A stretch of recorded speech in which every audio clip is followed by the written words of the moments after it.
Let me just say this, because you said something earlier about, your purpose, your passion.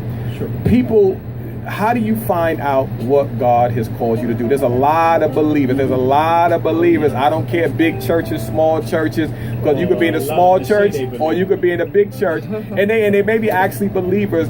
But I always say the big church is, don't get me wrong now, I'm a member, so I don't have no problem with that. But it's easier to hide. What I'm saying is that God has an assignment for each and every one of us as individuals. You'll never find it by doing nothing.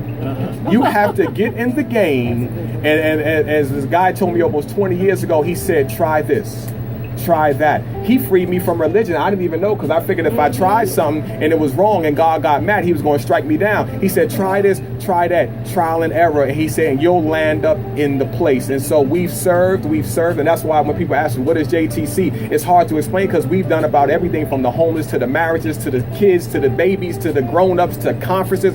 We've done so much, but now the focus is honing in on the mentoring and the prison, because I said I'm tired of feeding people who are not hungry. When you're talking to hear yourself talk, it doesn't matter who you talk to.